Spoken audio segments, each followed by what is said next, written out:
আসসালামু আলাইকুম রহমতুল্লাহি ওয়া বারাকাতুহু। লাইভ বোর্ড অ্যাপসে কীভাবে আমরা আমাদের রেফার কোডটি খুঁজে বের করব তা আজকে আমরা দেখব। তো ভিডিওটি শুরু থেকে শেষ পর্যন্ত দেখবেন। আমি আমার রেফার কোডটি খুঁজে বের করার জন্য সর্বপ্রথম অ্যাপসে প্রবেশ করব। অ্যাপসে প্রবেশ করার পর আমাদের অ্যাপসটি ওপেন হবে এবং আমাদের অ্যাপসের সামনে আমাদের অ্যাপসের হোম পেজটা অন হবে। তো আমাদের রেফার কোডটি খুঁজে বের করার জন্য এখানে ক্লিক করতে হবে। এখানে অ্যাপসের নিচে ডান পাশে 4টা ঘর আছে, এখানে ক্লিক করতে হবে।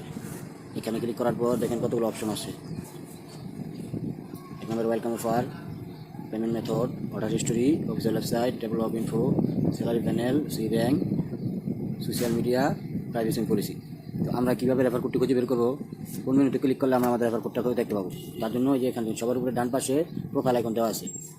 তো এখানটাতে আমরা ক্লিক করবো, প্রোফাইল আইকনে ক্লিক করার পর আমরা আমাদের প্রোফাইলটা দেখতে পাবো। প্রোফাইলের মাধ্যমে প্রোফাইলে যেমন নাম দেখতে পারবেন, ভেরিফাইড দেখতে পারবেন, আইডি কি ভেরিফাই করেন নাকি আনভেরিফাইড, এই নাম্বারটা দিয়ে আপনি অ্যাকাউন্ট রেজিস্ট্রেশন করবেন সেই নাম্বারটা দেখতে পাবেন।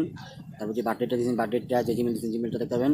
আর যেখানে মোস্ট ইম্পর্টেন্ট যে রেফার কোডটা যে দেখেন, এই হচ্ছে রেফার কোড। যারা অ্যাকাউন্ট রেজিস্ট্রেশন করবেন তাদের প্রত্যেকের এরকম একটা রেফার কোড থাকবে। রেফার কোডটা 6 সংখ্যার। তো এইভাবে আমরা রেফার কোডটা দেখবো। আজকে বুঝতে পারলাম আমরা কীভাবে আমাদের রেফার কোডটি খুঁজে বের করবো আর কীভাবে রেফার কোডটা দেখব।